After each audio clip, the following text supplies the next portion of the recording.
যখন বিআরটিতে driving licence দেয় সেটা নিয়ম করতে হবে স্লো রেস, সবার থেকে আস্তে যে চালাইতে পারবে তাকে ড্রাইভিং লাইসেন্স দেওয়া হবে। তাহলে হয়তো 30-এর স্পিডে আমি মানতে পারবো, এই সিস্টেমটা চালু করতে হবে। আর না হলে যারা পরীক্ষায় পাস করতে পারবে না তাদেরকে ড্রাইভিং লাইসেন্স দেওয়া হবে না।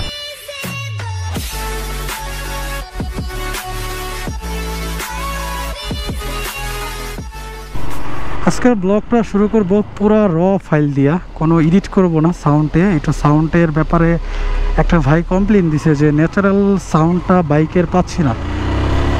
আর যে বিষয়ে কথা বলবো সেটা হচ্ছে নিউজে যেগুলো শুনতেছি যে 30 স্পিডের উপরে চালানো যাবে না। সো আগে একটু ট্রায়াল করব, মানে একটু আশেপাশে চালামো। আর 30 স্পিডে আসলে একটা মানুষ যখন দ্রুত হাইটে যায় তখন কিন্তু স্পিড 30-এ থাকে, মানে মানুষের কথা বললাম।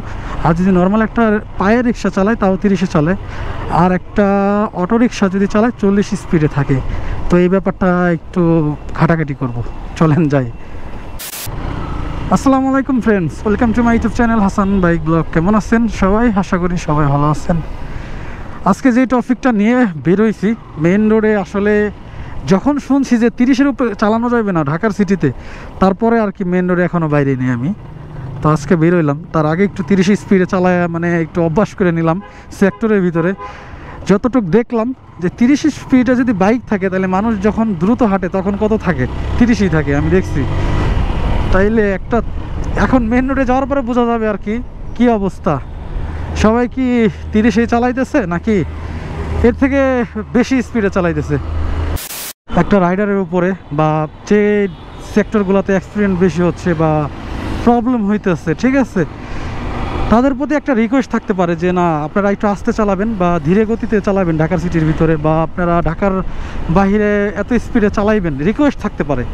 কিন্তু ডাইরেক্ট মানে একদম সিস্টেম করে দিচ্ছে এমনভাবে যেন 19-20 হইলে কোনো হয়রানির শিকার হইতে হয় আমাদের, বিশেষ করে আমাদের। কোনো পুলিশে ধরলে তো আর কিছু করার নাই যে ভাই আপনি তো লিমিটেশন করে দিচ্ছে 30-এ, যেটা পসিবল না চালানো সেটা করে দিচ্ছে, এখন আপনি কেন চালান নাই, এই জন্য আপনার মামলা দিব বা এই ধরনের যদি বিভ্রান্তির ভিতরে পড়ি বা ভোগান্তির ভিতরে পড়ি তাহলে ব্যাপারটা একটু অন্যরকম হয়ে যায়, তাই না? আমাদের জন্য একটু কষ্টকর হয়ে যায়।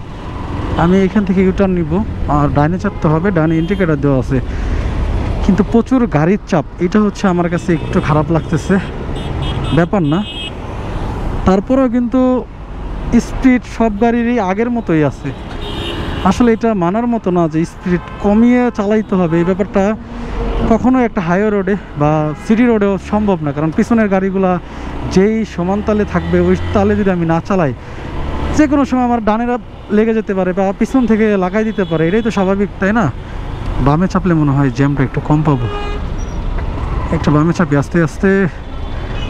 আর কিছু ভাই বেড়াদার আছে আমার যারা R15 এই যে আগের মডেল ভার্সন 2টা কিনতে চান, তাদেরকে বলবো আসলে দেখে শুনে কিনবেন। আর কথা হচ্ছে এই বাইকটা কেনার পরে ফার্স্ট যেটা আপনারা লক্ষ্য করবেন যে ইঞ্জিন অয়েলটা চেঞ্জ করবেন ফার্স্ট। আর দ্বিতীয়ত হচ্ছে যে রেডিয়েটর অয়েলটা আছে এইটা আপনারা চেঞ্জ করে নেবেন, কারণ যার বাইক সে কবে চেঞ্জ করছে সেটা আপনারা বলতে পারবেন না। আর দ্বিতীয়ত নিজের কাছে আসার পরে বাইকটাকে ফুল একটা ওয়াশ করাবেন বা একটা সার্ভিস যদি পারেন সেটা ভালো হয়। আর গাড়িটা কেনার পরে কিন্তু খরচ শেষ হয়ে যায় না ভাই, কিছু কাজ থাকতে পারে, কিছু কাজের জন্য হাতে টাকা রাখবেন। আর একটা হেলমেট কিনবেন, একটা গ্লাভস কিনবেন, আর কি 500 টাকার ফুয়েল বলবেন, অন্তত না হইলেও আপনার 3000 টাকার মতো হাতে এক্সট্রা রাখতে হবে। আর আমরা একটা কাজ করি যেটা হচ্ছে গাড়ি কেনার পরে আর কোনো টাকা থাকে না হাতে, তেল ভরার মতো টাকাটাও থাকে না, ওই ব্যাপারটা একটু মাথায় রাখেন, ঠিক আছে?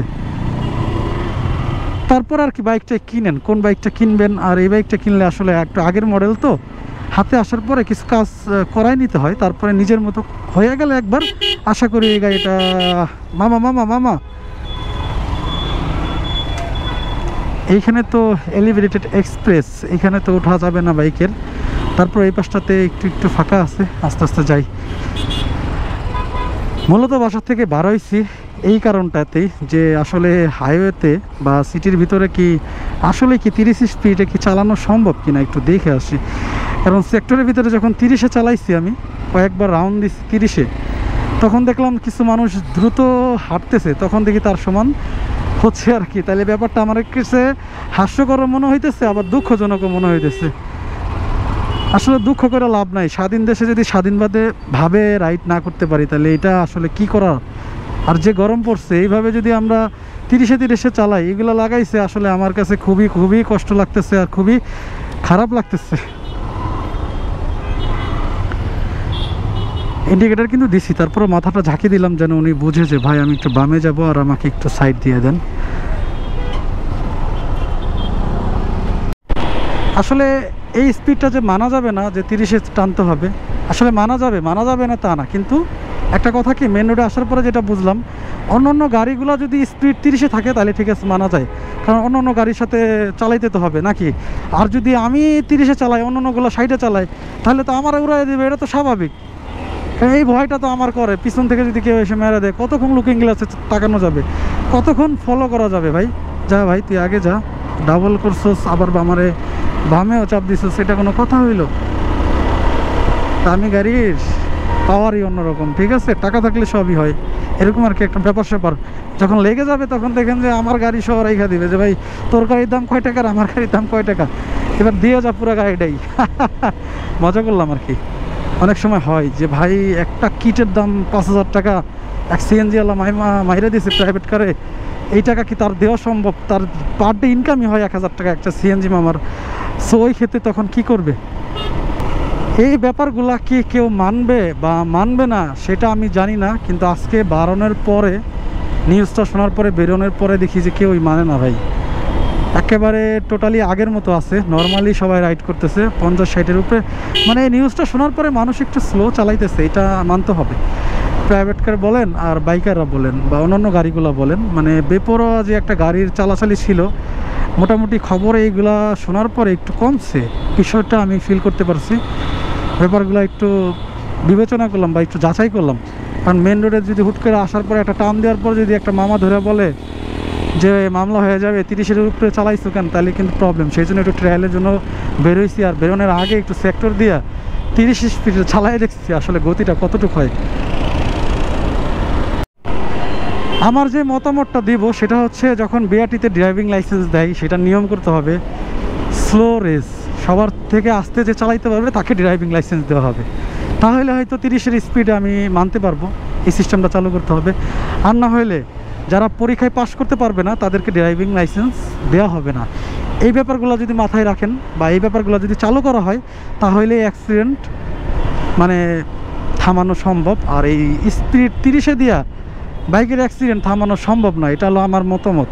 আর উল্টা বাড়বে অ্যাক্সিডেন্ট, কারণ পিছনতে যখন লাগাই দিবে বাইকে তখন কেউ চাইবে না যে আস্তে চালাবো, অন্য গাড়ির সাথে মিলে কিন্তু সমান তালে চালাইতে হয়, কারণ এটা হাইওয়ে রোডে আমরা উঠলে এই জিনিসটাই শিখছি।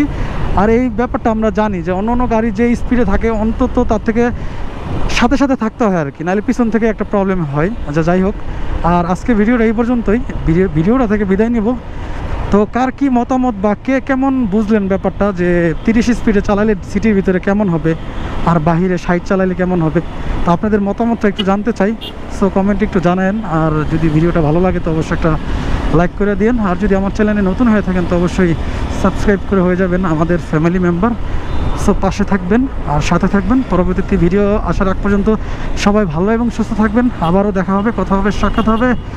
সো আল্লাহ হাফেজ, আসসালামু আলাইকুম।